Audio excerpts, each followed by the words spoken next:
Dear students, তোমরা দেখছো science friend YouTube channel. আজ আমি তোমাদের সঙ্গে নবম শ্রেণীর ভৌতবিজ্ঞান বইয়ের পরিমাপ চ্যাপ্টারটি সম্পর্কে আলোচনা করব। তাহলে চলো শুরু করা যাক। দেখো, পরিমাপ সম্পর্কে জানার আগে আমাদের কিন্তু কিছু প্রাকৃতিক বিষয় সম্পর্কে আমাদের ধারণাটা নিতে হবে। সেটা কি না, এমন কিছু প্রাকৃতিক বিষয় আছে যেগুলো আমরা পরিমাপ করতে পারি, এমন কিছু প্রাকৃতিক বিষয় আছে যেগুলো কিন্তু আমরা পরিমাপ করতে পারি না। যেমন কি না, দৈর্ঘ্য, ভর, সময়, উষ্ণতা, আয়তন, এইগুলোকে কিন্তু আমরা পরিমাপ করতে পারি। কিন্তু যদি কেউ রেগে গেছে, সেই রাগটা, কেউ খুব খুশি হয়েছে, সেই খুশিটা, ঠিক আছে, এইগুলো কিন্তু আমরা পরিমাপ করতে পারি না। সুতরাং এখান থেকেই তোমরা বুঝতে পারছো যে সমস্ত প্রাকৃতিক বিষয় কিন্তু পরিমাপযোগ্য নয়। আর এই ধারণাটা থেকেই কিন্তু আমাদের ভৌত রাশি বা প্রাকৃতিক রাশির সংজ্ঞাটা চলে আসছে। দেখো, সংজ্ঞাটা কি বলা আছে, যেসব প্রাকৃতিক বিষয়কে প্রত্যক্ষ বা পরোক্ষভাবে পরিমাপ করা যায় ও যাদের মাধ্যমে পদার্থবিজ্ঞানের সূত্রগুলিকে প্রকাশ করা যায় তাদের ভৌত রাশি বলা হয়। তার মানে যেসব প্রাকৃতিক বিষয়গুলোকে আমরা প্রত্যক্ষ বা পরোক্ষভাবে পরিমাপ করতে পারি সেইগুলোই কিন্তু ভৌত রাশির মধ্যে পড়ছে। আশা করি বুঝতে পেরেছ। যেমন উদাহরণ কি, দৈর্ঘ্য, ভর, সময়, উষ্ণতা, আয়তন ইত্যাদি কিন্তু আমরা পরিমাপ করতে পারছি, সেইগুলোই কিন্তু ভৌত রাশি বা প্রাকৃতিক রাশির মধ্যে পড়েছে। এবার আসি ভৌত রাশির প্রকারভেদগুলো। ভৌত রাশিকে আমরা কিন্তু দুটো ভাগে ভাগ করতে পারি, একটা হচ্ছে স্কেলার রাশি, একটা হচ্ছে ভেক্টর রাশি। এবার আমরা জানবো স্কেলার রাশি কোনগুলো আর ভেক্টর রাশি কোনগুলো। দেখো, স্কেলার রাশি বলতে যে সমস্ত রাশির শুধুমাত্র মান আছে সেগুলোই কিন্তু স্কেলার রাশি। এখানেই দেখো আমি লিখে দিয়েছি, যে সমস্ত রাশির শুধুমাত্র মান আছে তাদের স্কেলার রাশি বলে। যেমন দৈর্ঘ্য, ভর, সময়, উষ্ণতা, ঘনত্ব, আয়তন, এইগুলো কিন্তু স্কেলার রাশির মধ্যে পড়েছে। আরও অনেক আছে, আমি এই কটা উদাহরণ দিলাম, ঠিক আছে। এবার আসি ভেক্টর রাশি। দেখো, স্কেলার রাশি মানে কি বললাম, শুধুমাত্র যাদের মান আছে তারাই হচ্ছে স্কেলার রাশির মধ্যে পড়ছে। আর ভেক্টর রাশি কোনগুলো, যাদের মান এবং অভিমুখ দুটোই আছে সেগুলো কিন্তু ভেক্টর রাশির মধ্যে পড়েছে। সংজ্ঞাটা কি লিখেছি, যেসব রাশির মান অভিমুখ দুই আছে তাদের ভেক্টর রাশি বলে। যেমন কি না, যেমন হচ্ছে সরণ, বেগ, ত্বরণ, বল, এছাড়া আরও অনেক আছে, আমি কিন্তু এই কটা উদাহরণ দিলাম। এবার আসি দেখো ব্যতিক্রম। ব্যতিক্রম কি লিখেছি, তড়িৎ প্রবাহ মাত্রা। তড়িৎ প্রবাহ মাত্রা কিন্তু একটা ভেক্টর রাশির মধ্যে আমরা জেনারেলি দেখতে পাবো। কেন দেখতে পাই না, দেখো, তড়িৎ প্রবাহ মাত্রার একক কি না, তড়িৎ প্রবাহ মাত্রার একক কিন্তু অ্যাম্পিয়ার, ঠিক আছে। এই তড়িৎ প্রবাহ মাত্রাটাকে আমরা কিন্তু একটা সাংখ্যমানের মাধ্যমে প্রকাশ করতে পারি। যেমন ধরো আমি বলছি কোনো একটা তারের মধ্য দিয়ে 10 অ্যাম্পিয়ার কারেন্ট প্রবাহ হচ্ছে, তার মানে এই 10 থেকে মানটা কি পাচ্ছি না, 10 থেকে কিন্তু আমরা একটা সাংখ্যমান পেয়ে যাচ্ছি। আর কি বললাম, ভেক্টর রাশি হতে গেলে না, ভেক্টর রাশি হতে গেলে কিন্তু মান আর অভিমুখ দুই থাকতে হবে। আমি মানটা পেয়ে গেলাম, সেটা হচ্ছে 10 অ্যাম্পিয়ার। এবার অভিমুখটা দেখো, ধরো আমি বলছি এই তারটা এই দিক থেকে এই দিকে কিন্তু কারেন্টটা যাচ্ছে, তার মানে দেখো আমি তীর চিহ্ন দিয়ে দেখিয়ে দিলাম যে এই দিক থেকে এই দিকে কারেন্টটা প্রবাহিত হচ্ছে। তার মানে যেহেতু আমি তীর চিহ্ন দিয়ে দেখাতে পাচ্ছি সেই কারণে এটা কিন্তু অভিমুখ হিসাবে প্রকাশ করতে পারছি। কিন্তু তা সত্ত্বেও তড়িৎ প্রবাহ মাত্রাটা বা কারেন্টটা কিন্তু একটা ভেক্টর রাশির মধ্যে পড়ছে না। কারণ কি না, কারণ হচ্ছে তড়িৎ প্রবাহ মাত্রার যে যোগটা করা হয় সেগুলো কিন্তু ভেক্টর যোগের নিয়ম অনুসারে হয় না।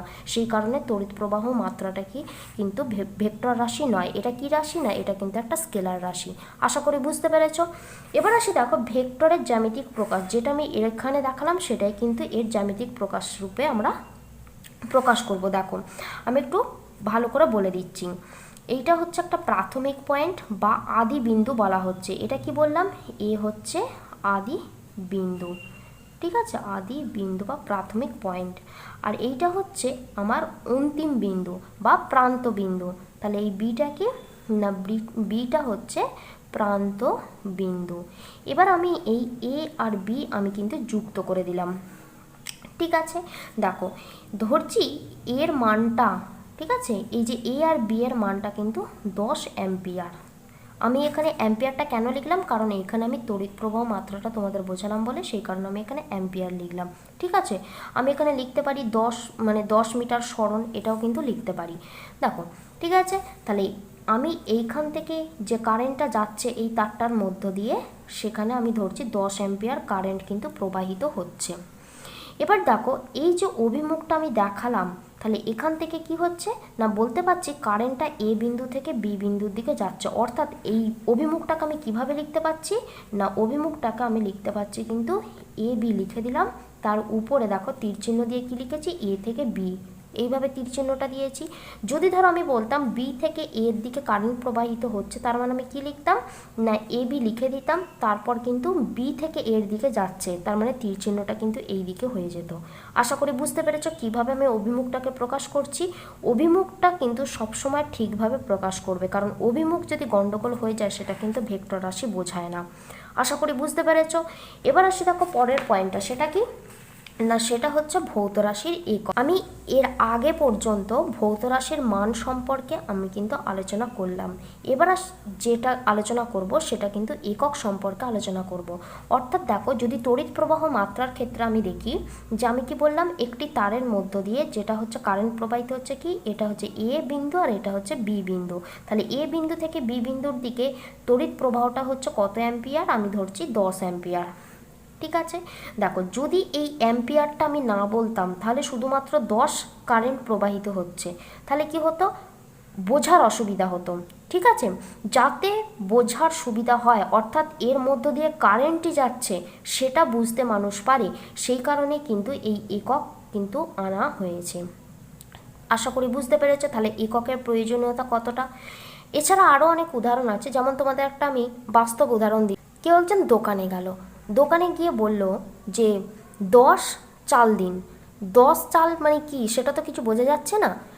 যদি আমি বলি যে 10 কিলো চাল দিন, তাহলে এই কিলো কথাটা কি না একক হিসাবে আমি কিন্তু যুক্ত করছি এই 10-এর সঙ্গে। আমি 10 কিলোটাকে আমি কেজি হিসাবে কিন্তু ইংরেজিতে লিখছি। দেখো এই 10 কেজিটা কি পরিমাপ করছে না 10 কেজিটা কিন্তু চালটার ভরটাকে পরিমাপ করছে।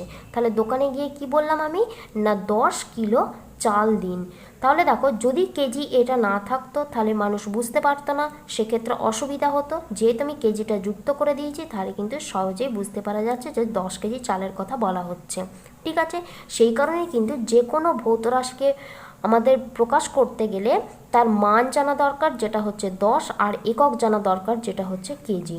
এটা হচ্ছে ভৌত রাশির মেন দুটো পার্ট। ঠিক আছে, এবার আসি ভৌত রাশির এককের সংজ্ঞাটা। কি লিখেছি, কোনো ভৌত রাশি পরিমাপের ক্ষেত্রে ওই ভৌত রাশির একটি সুবিধাজনক ও নির্দিষ্ট পরিমাণকে প্রমাণ ধরে তুলনামূলকভাবে ওই ভৌত রাশির পরিমাপ করা হয়। ওই নির্দিষ্ট পরিমাণকে ওই ভৌত রাশিটির পরিমাপের একক বলা হয়। এই সংজ্ঞাটা কিন্তু ভীষণ ইম্পর্টেন্ট, তোমরা কিন্তু ভালো করে মনে রাখবে। এবার দেখো এককের প্রয়োজনীয়তাটা কিন্তু কোশ্চেনে তোমাদের পড়ে। ঠিক আছে, তোমরা যদি এরকম পয়েন্ট করে লেখো তাহলে কিন্তু তোমাদের সুবিধা হবে। দেখো কি লিখেছি না এখানে দেখো আমি তোমাদের কি বললাম, কোনো ভৌত রাশিকে প্রকাশ করতে গেলে আমার মান দরকার, আর কি দরকার না এককের দরকার। তার মানে এখান থেকেই তোমরা বুঝতে পারছো যে একক ছাড়া কোনো ভৌত রাশির পরিমাপ করা সম্ভব নয়। 1 নম্বর পয়েন্টটা বুঝতে পারলে। এবার দেখো কি লিখেছি 2 নম্বর পয়েন্টটা, একক দ্বারা কোনো ভৌত রাশির স্বতন্ত্রতা বজায় থাকে। যেমন ধরো আমি যদি কারোর ভর বোঝাতে চাই আমি কিন্তু কেজি একক দ্বারাই লিখব, বা কিলো একক দ্বারাই কিন্তু লিখব, বা এখানটার ক্ষেত্রে আমি কিন্তু গ্রামে ইউজ করতে পারি, কিন্তু কখনোই আমি 10 লিটার আমি ভরের একক হিসাবে ব্যবহার করতে পারবো না, কারণ লিটার আমরা জানি সবসময় কার না লিটার কিন্তু আয়তনের একক। ঠিক আছে, তাহলে যদি আমি যে দুধের বলি তেলের বলি তাহলে কিন্তু লিটার হিসাবে আমরা ব্যবহার করব আয়তনকে প্রকাশ করতে। যদি আমরা চাল বলি ডাল বলি তাদের ভরকে প্রকাশ করতে গেলে আমরা কিন্তু কেজি বা গ্রাম হিসাবে প্রকাশ করব। তার মানে এখান থেকে বোঝা যাচ্ছে যে ভরের আলাদা একক, আয়তনের আলাদা একক। তার মানে দেখো এই লাইনটা দ্বারাই তোমরা বুঝতে পারছো যে ভৌত রাশির স্বতন্ত্রতা কিন্তু বজায় থাকে একক দ্বারা। ঠিক আছে, স্বতন্ত্রতা মানে কি নিজস্বতা বজায় থাকছে। এবার দেখো 3 নম্বর পয়েন্টটা কি লিখেছি, বিভিন্ন ভৌত রাশির মধ্যে সম্পর্ক স্থাপন করতে এককের প্রয়োজন। যেমন ধরো তাপের একক হচ্ছে সিজিএস পদ্ধতিতে ক্যালোরি। এই সিজিএস কথাটা আমি তোমাদের পরে বলে দেবো, জিনিসটা কি আমি এখানে জাস্ট বলে দিলাম। দেখো সিজিএস পদ্ধতিতে তাপের একক কি ক্যালোরি, এসআই পদ্ধতিতে তাপের একক কি সেটা হচ্ছে জুল। তার মানে দেখো এই যে এককটার মানে এই দুটো এককের মধ্যে সম্পর্ক স্থাপন করতেও আমাদের কিন্তু এককের প্রয়োজন হচ্ছে, কারণ আমরা জানি যে 1 ক্যালোরি সমান কিন্তু 4.2 জুল। ঠিক আছে, এবার আসি দেখো 4 নম্বর পয়েন্টটা, ভৌত রাশি সম্পর্কিত সমীকরণের সঠিকতা যাচাই করতে এককের প্রয়োজন। যেমন একটা সমীকরণ ধরো, সমীকরণের মাঝখানে কি থাকে সমান চিহ্ন থাকে, এই দিকে আর এই দিকে অর্থাৎ বাম দিকে এবং ডান দিকে উভয় দিকে যদি একক একটা সমান না হয়, মানে এদিকে যদি লিটার থাকে এদিকেও কিন্তু লিটার থাকতে হবে। কখনো হয় না যে এদিকে লিটার আছে এইদিকে গ্রাম আছে, তাহলে কিন্তু সেই সমীকরণটা সঠিক নয়। সুতরাং এখান থেকেই তোমরা বুঝতে পারছো যে সমীকরণের সঠিকতা যাচাই করতেও কিন্তু এককের প্রয়োজন হয়। তাহলে এই 4টে পয়েন্ট তোমরা বুঝতে পেরেছো, ভীষণ ইম্পর্টেন্ট কিন্তু কোশ্চেনটা। এবার দেখো কি লিখেছি, ভৌত রাশিকে প্রকাশ করা হয় দুটো জিনিস দ্বারা, একটা তো সাংখ্যমান বললাম আর একটা হচ্ছে একক বললাম, কারণ এই জায়গাটাতে আমি তোমাদের বলে দিলাম ভৌত রাশির দুটো পয়েন্ট, একটা হচ্ছে মান আর একটা হচ্ছে কি না একক। পরের পয়েন্টটা সেটা কি, এককের প্রকারভেদ, অর্থাৎ একককে আমরা কত ভাগে ভাগ করতে পারি। দেখো একককে দুটো ভাগে ভাগ করতে পারি, একটা হচ্ছে মৌলিক একক, একটা হচ্ছে লব্ধ একক। মৌলিক একক কোনগুলো না, মৌলিক একক হচ্ছে কিছু ভৌত রাশি আছে যাদের একক অন্যান্য ভৌত রাশির এককের ওপর নির্ভরশীল নয়, মানে মৌলিক একক একা একাই থাকবে, ঠিক আছে, অন্য কারোর ওপর নির্ভরশীল নয় বা অন্য কারোর সঙ্গে যুক্ত হয় না, সেই সমস্ত এককগুলোকেই বলা হয় কি না মৌলিক একক। ঠিক আছে, দেখো এরকম উদাহরণ আমি তোমাদের দিচ্ছি, সেগুলো কি না দৈর্ঘ্য, ভর, সময়, এই তিনটেই হচ্ছে মৌলিক একক। এবার আসি লব্ধ একক। লব্ধ একক কোনগুলো না, যে সমস্ত একক এই তিনটে এককের ওপর নির্ভরশীল সেইগুলোই কিন্তু লব্ধ একক হিসাবে বিবেচিত হচ্ছে। যেমন সংখ্যাটাই কি লিখেছি, দেখো যেসব ভৌত রাশির একক এক বা একাধিক মৌলিক এককের সাহায্যে গঠিত হয় সেই সব ভৌত রাশির একককে লব্ধ একক বলে। যেমন উদাহরণ কি না, বল, বেগ, ত্বরণ, ভরবেগ, এইগুলো কিন্তু আমার লব্ধ এককের মধ্যে পড়ছে। যেমন আমি তোমাদের একটু উদাহরণ দিচ্ছি, দেখো ভরবেগ, কারণ এর আগে যে উদাহরণগুলো দিয়েছি সেগুলো আমি তোমাদের যখন পরের চ্যাপ্টারটা পড়াবো কিন্তু বলে দেবো, তোমাদের যেহেতু বুঝতে সুবিধা হয় সেই কারণে আমি কিন্তু ভরবেগটা দিয়ে বোঝাচ্ছি। দেখো ভরবেগ কতটার মধ্যে কি আছে না, একটা হচ্ছে ভর আছে গুণিতক বেগ আছে, এটা আমরা লিখতে পাচ্ছি। ঠিক আছে, ভরটা কি না মৌলিক একক, তাহলে এখান থেকে আমি কিন্তু মৌলিক একক পেয়ে যাচ্ছি, তার মানে ভর কিন্তু মৌলিক একক। এবার আসি বেগের ক্ষেত্রে, দেখো বেগ সমান আমরা কি জানি না, বেগ সমান আমরা কিন্তু জানি সরণ বাই সময়। দেখো সরণ মানে কি, সরণ মানে বোঝাচ্ছে কিন্তু দৈর্ঘ্যটা। ঠিক আছে, তাহলে এই দৈর্ঘ্যটা কি না, দৈর্ঘ্যটা একটা মৌলিক একক। এখানে দেখো নিচে আছে কি সময়, তার মানে সময়টাও কিন্তু একটা মৌলিক একক। তার মানে এখান থেকে আমি কি বলতে পারছি যে ভরবেগ একটা কিন্তু মৌলিক একক দ্বারা গঠিত হচ্ছে।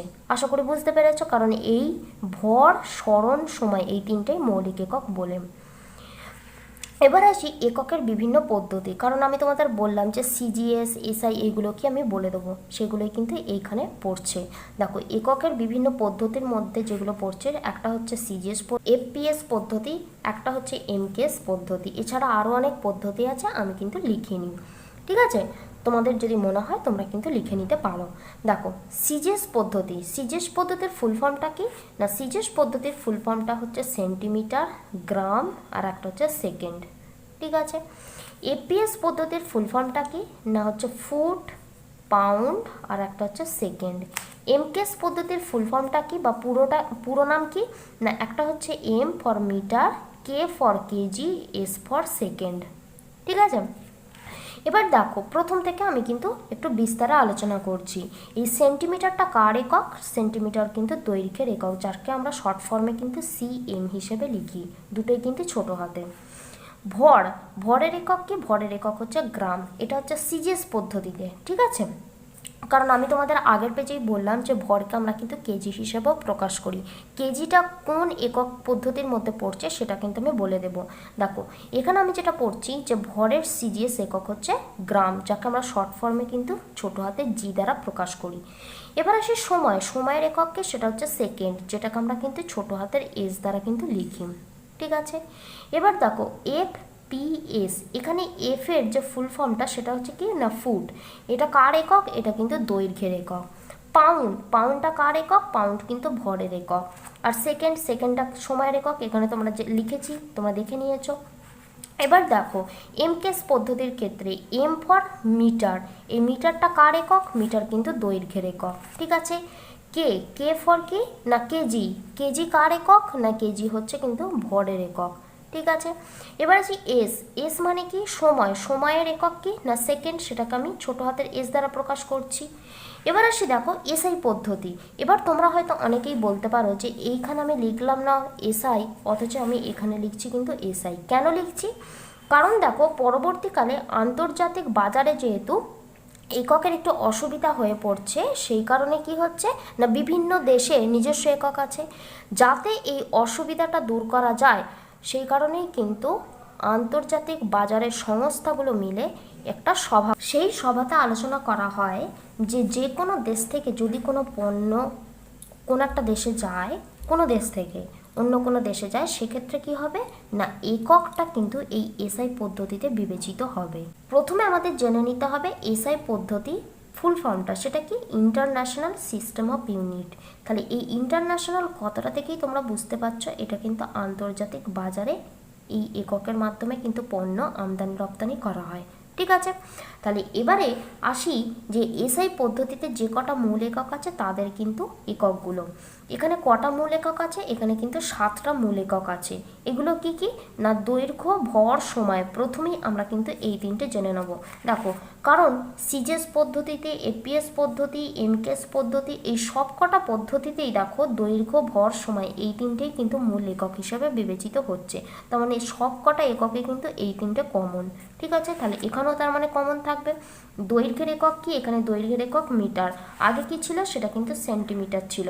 ঠিক আছে, ভরের একক কি? ভরের একক হচ্ছে কিলোগ্রাম, এখানে কিন্তু কেজি, দুটোই কিন্তু ছোট হাতের, আর এখানে এমটাও কিন্তু ছোট হাতের মিটারের। ঠিক আছে, সময়ের একক কি? সময়ের কিন্তু সেকেন্ড, যেটাকে আমরা ছোট হাতের এস দ্বারা লিখি। এবার আসি দেখো বাকি যেগুলো একটু আলাদা আগেরগুলোর থেকে সেইগুলো। এখানে কি? তাপমাত্রা, তাপমাত্রার একক কি? তাপমাত্রার একক কিন্তু কেলভিন, এটাকে আমরা কিন্তু বড় হাতের কে দ্বারা লিখি। তড়িৎ প্রবাহ মাত্রা, তড়িৎ প্রবাহ মাত্রার আমি আগেই বললাম এককটা কি? অ্যাম্পিয়ার, যাকে বড় হাতের এ দ্বারা কিন্তু লেখা হয়। দীপন প্রাবল্য, দীপন প্রাবল্যের একক কি? ক্যান্ডেলা, এটা কি না সিডি, অর্থাৎ দুটোই কিন্তু ছোট হাতের লেখা হয়। ঠিক আছে, পদার্থের পরিমাণ যার একক কি? মোল, যেটাকে কিভাবে লেখা হয়? এম ও এল, মানে ছোট হাতের তিনটেই কিন্তু সেইভাবে লেখা হয়। এবার দেখো প্রথমে সমতল কোণ ও ঘন কোণ এই দুটো একককে কিন্তু এই এসআই পদ্ধতির মধ্যে সম্পূরক একক হিসাবে বিবেচিত করা হয়েছিল। পরবর্তীকালে এই দুটো একককে কিন্তু লব্ধ এককে ট্রান্সফার করা হয়েছে, অর্থাৎ সম্পূরক একক থেকে লব্ধ এককে এখন কিন্তু এগুলো আছে। কোনগুলো? না সমতল কোণ এবং ঘন কোণ। ঠিক আছে, তাহলে এবার আসি দেখো পরের পয়েন্টটা, সেটা কি না এমকেএস পদ্ধতিতে আমি কি বললাম না এই যে এই তিনটে কিন্তু মূল একক হিসেবে বিবেচিত হচ্ছে, যেমন কি M for metre, K for হচ্ছে কেজি, এস ফর সেকেন্ড। আর পরবর্তীকালে এই এমকেএস পদ্ধতিতে আরও তিনটে কিন্তু এককে মূল একক হিসেবে বিবেচিত করা হচ্ছে। সেগুলো কি? একটা হচ্ছে তড়িৎ প্রবাহ মাত্রা, যার একক কি? অ্যাম্পিয়ার। তাপমাত্রা, যার একক কি? কেলভিন। ঠিক আছে, যেটা বড় হাতের কে দ্বারা লেখা হচ্ছে। আর একটা কি? দীপন প্রাবল্য, যার এককটা কি? ক্যান্ডেলা, যেটা হচ্ছে ছোট হাতে সিডি। এইভাবে কিন্তু প্রকাশ করা হচ্ছে। আশা করি বুঝতে পেরেছো। এবার আসি দেখো পরের পয়েন্টটা, সেটা কি ভীষণ ইম্পর্টেন্ট কিন্তু এটা। ঠিক আছে, কি লেখা আছে? একক বিহীন ভৌত রাশি। তাহলে প্রথমেই আমরা জেনে নিই যে একক বিহীন অর্থাৎ ভৌত রাশি যেগুলো সেগুলো কিন্তু একক থাকবে না। ঠিক আছে, তাহলে সংজ্ঞাটা জেনে নিই। যেসব ভৌত রাশি দুটো সমজাতীয় রাশির অনুপাত তাকে একক বিহীন রাশি বলে। যেমন উদাহরণটা কি দিয়েছি? পারমাণবিক গুরুত্ব। দেখো পারমাণবিক গুরুত্ব সমান আমরা কি লিখতে পারি না কোনো মৌলের পারমাণবিক গুরুত্ব সমান আমরা লিখতে পারি ওই মৌলের একটি পরমাণুর ভর ভাজিত একটি হাইড্রোজেন পরমাণুর ভর। দেখো উপরেও ভর আছে, নিচেও ভর আছে, তার মানে কি কেটে যাচ্ছে, তার মানে কোনো একক থাকছে না। সেই কারণেই কিন্তু পারমাণবিক গুরুত্ব একটি একক বিহীন ভৌত রাশি। এখানে দেখো সংজ্ঞাটাতেই বলে দেওয়া আছে সমজাতীয় রাশির অনুপাত। সমজাতীয় মানে কি? উপরেও ভর, নিচেও ভর। যদি উপরেও আয়তন থাকে, নিচেও আয়তন থাকে, তাহলেও কিন্তু কোনো একক থাকবে না, কারণ একই হচ্ছে সেই কারণে। এবার আসি দেখো আপেক্ষিক গুরুত্বের ক্ষেত্রেই। আপেক্ষিক গুরুত্ব সমান আমরা কি লিখতে পারি? কোনো বস্তুর ভর ভাজিতক 4 ডিগ্রি সেলসিয়াস উষ্ণতায় সম আয়তন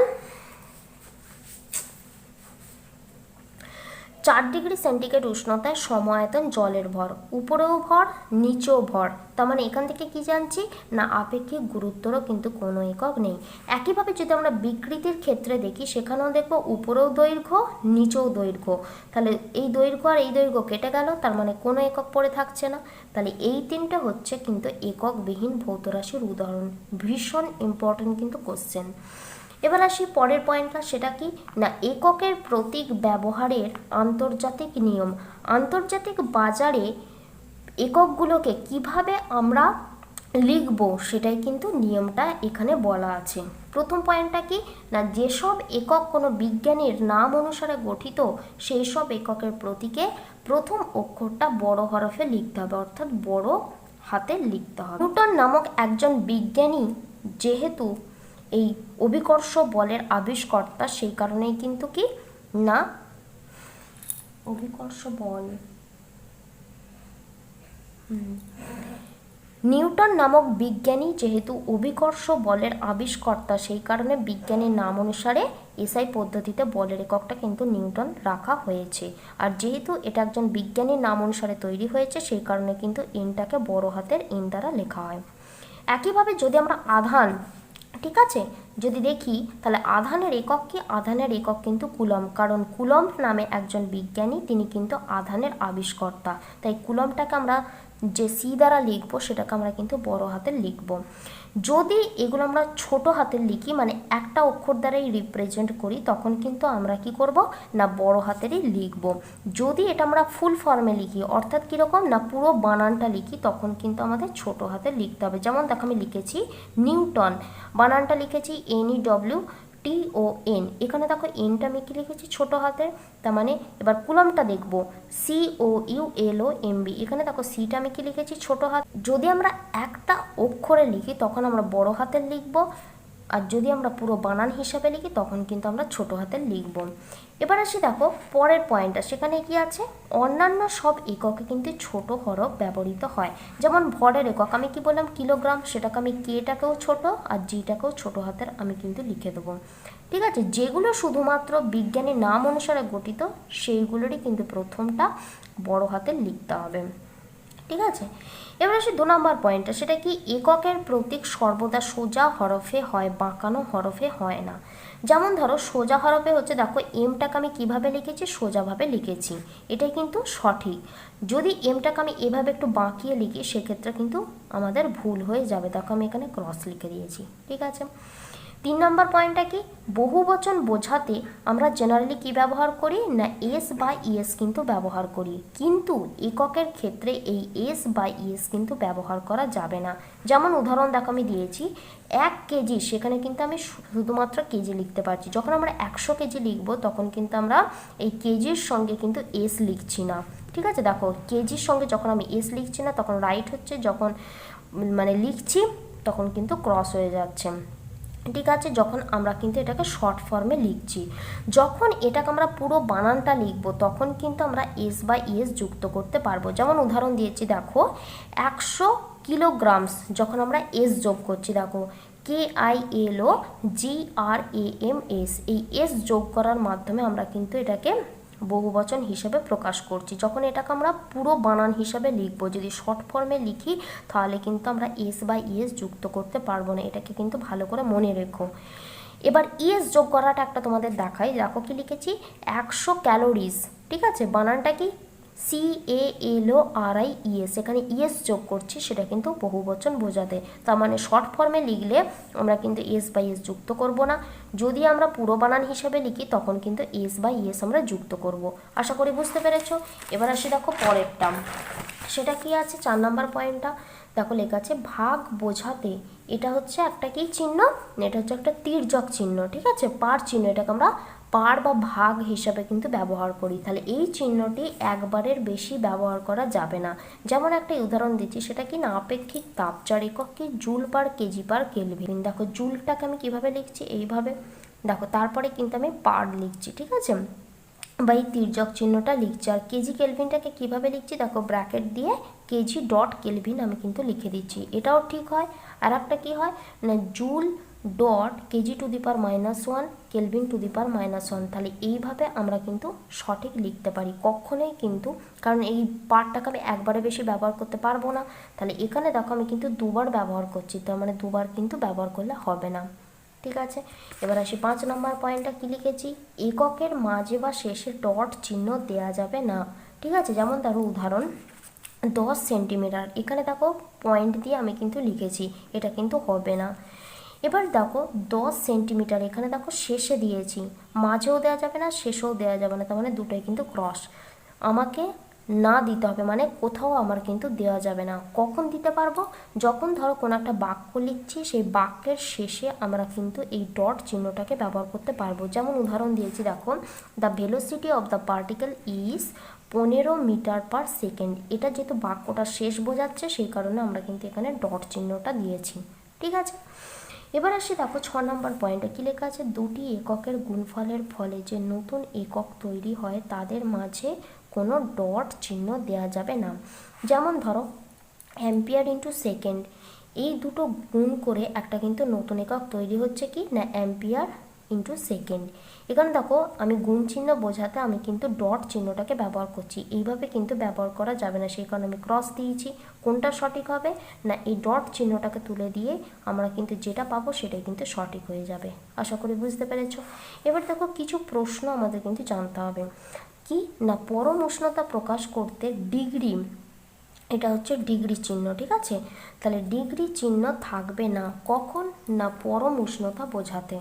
যেমন ধরো পরম উষ্ণতা বোঝাতে কোন এককটা আমরা ব্যবহার করি, সেটা হচ্ছে কেলভিন। তোমরা পড়েছো যে এসআই পদ্ধতিতে তাপমাত্রার একক হচ্ছে কেলভিন, ওখানে দেখবে আমি কিন্তু কেলভিনের সঙ্গে কিন্তু এই ডিগ্রি চিহ্নটা দিইনি, শুধুমাত্র কেলভিন কিন্তু লিখে দিয়েছি। আমি তোমাদের একটু দেখিয়ে দিই, তাহলে তোমাদের বুঝতে সুবিধা হবে।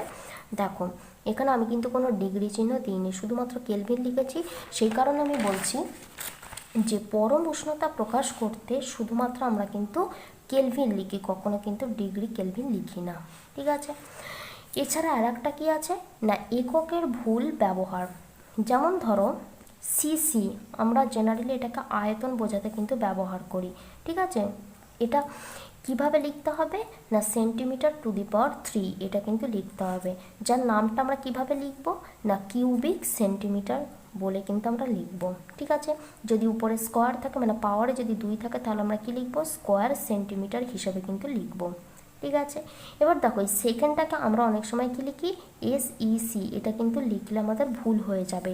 এই সেকেন্ডটাকে আমরা কিভাবে লিখব, সেকেন্ডটাকে কিন্তু শুধুমাত্র স্মল এস বা ছোটো হাতের এস দ্বারা লিখব, তার মানে এটাই কিন্তু আমাদের সঠিক অ্যান্সার হয়ে যাচ্ছে।